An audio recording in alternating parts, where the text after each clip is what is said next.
Now, though, does anyone actually want a national stadium?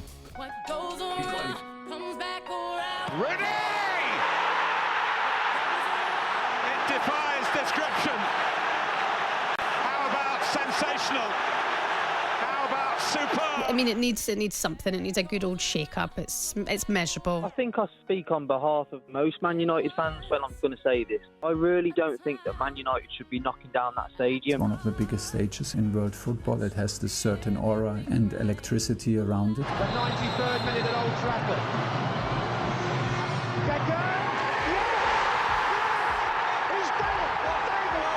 I always enjoyed playing at Old Trafford. Incredible stadium, incredible history.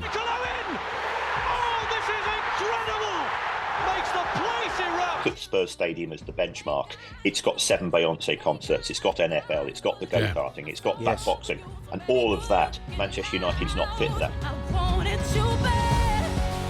What a tune! What a tune! Who's this? Beyonce. Is it Beyonce? She get on with the other girls from Eternal. Now, 03717223344. You nearly bit there as well, didn't you? Nearly. We'll take calls on this. I find it really interesting. Before we do, have a listen to this. The Manchester correspondent for The Guardian, the brilliant Jamie Jackson, he joined the Breakfast Show this morning following the news that Man United's new owner, Sir Jim Ratcliffe, wants to turn Old Trafford into the Wembley of the North. He explained what this actually means. I think they have kind of two options. You either, renovate the current Old Trafford stadium. The issue they've got there a little bit is there's a tram to Old Trafford, and that sort of prevents a massive sort of expansion of the current Old Trafford ground as we know it now. So the second plan, which is being reported, you build a whole new one next to it, and you maybe keep Old Trafford, actually, the current Old Trafford, maybe downsize it, it becomes a women's stadium, or maybe just a sort of, a kind of, not a museum, but they keep it somehow, They don't just completely get rid of what is currently the Old Trafford Stadium. And the new one becomes like a bespoke, destination venue with shops, maybe a theatre. And so, you tell me how much and how long that would take. You're looking at 5, 6, 7, 8 years maybe for a whole new stadium. I don't know, the thick end of it's going to be billions of pounds. You can't knock that down. You can't. I don't think you can. You can't. Knock that down. But here you go. There's two trains of thoughts, right? You have to move on. Yeah. Right?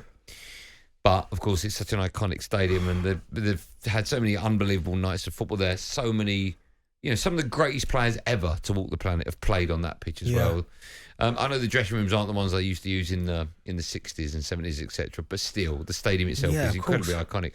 But having said that, when you look at where maybe Spurs are at now, right? They've got probably the best stadium in the world, or one of, right? The amount of money that fans spend there on food, I think it's something like £800,000 for home games they make just on food.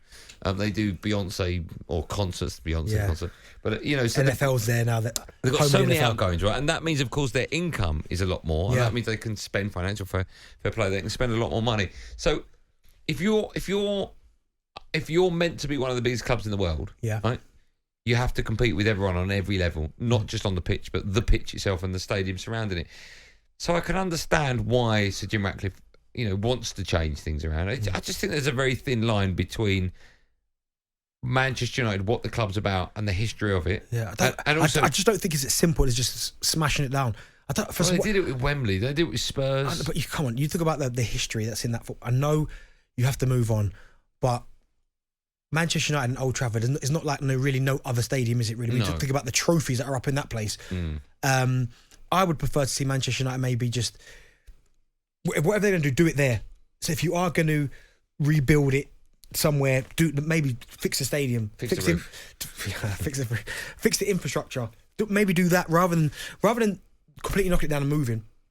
Just do it. It's tired and it's old. And can't you renovate it? Yeah, of course you can. Even if it takes a long time to renovate it. Yeah, I would like to see that. I just can't see Manchester United not being there. I know, but when you go to other... So you mean, so it would be there, but it would look like Tottenham's, for like new, but keep it in the same spot.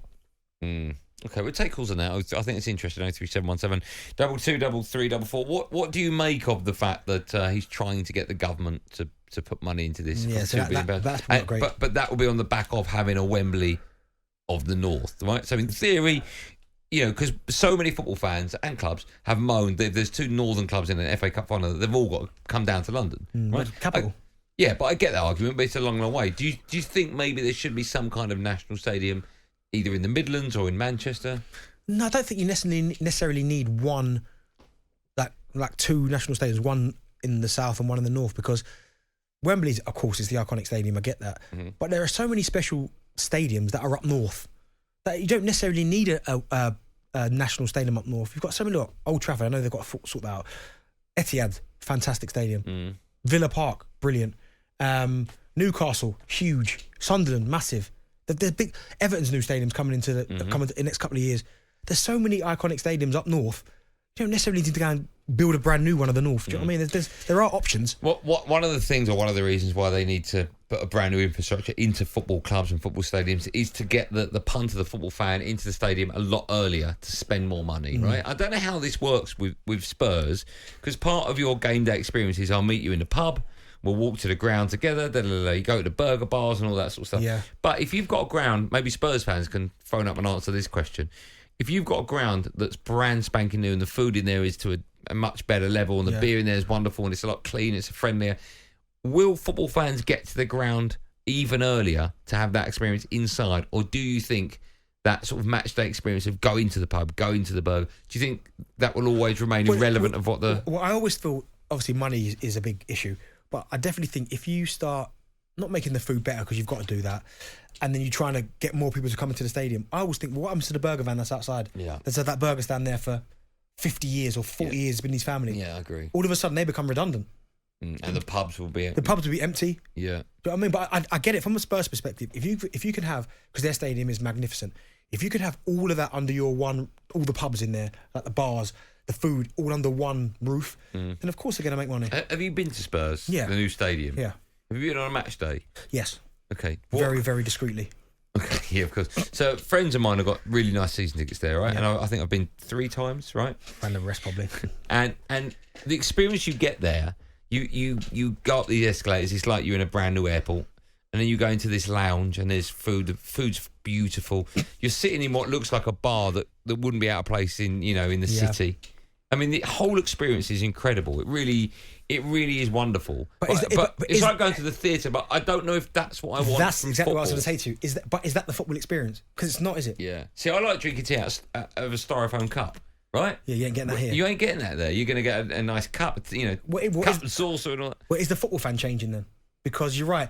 Like, I'm a football fan, but I'd much prefer... But I'm coming from a different place than you are, because I played, so I never had that... Like, only when I was a kid with my dad did I have that experience of going to buy my £2 programme, getting maybe a burger, and then getting like a cup of tea from the polystyrene cup, whatever you call it. I don't know what I called it. I didn't say polystyrene, but it was a word that could be used for that. What did I call it? But polystyrene cup. Now, when I go to football, because of where my season tickets are at Arsenal, I do what you're talking about. Go to the nice lounges, go up the nice escalators. So I just wonder...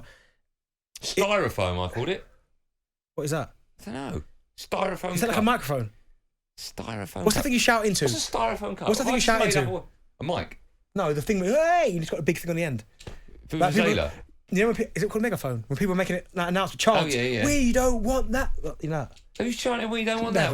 Sorry, where are you going? What rally are you on? Yeah, rallies. What's that called? That thing there, the we don't want that. What is that? The speaker. Yeah, because you don't know what it's called. Yeah, I know what you mean. What's it called? I don't know. I know what it is. Yeah. So what's a styrofoam cup though? I think that is a thing, isn't it? It's a little cup. You get kids' parties. Yeah, but no, I just think potentially maybe if that's what football clubs are wanting to do and go this kind of new way, then the football fans changing, man. Okay. talkSPORT Drive. Super opinionated sporting debate. Monday to Friday afternoon from 4 on AM, on DAB, via the talkSPORT app and on your smart speaker. talkSPORT.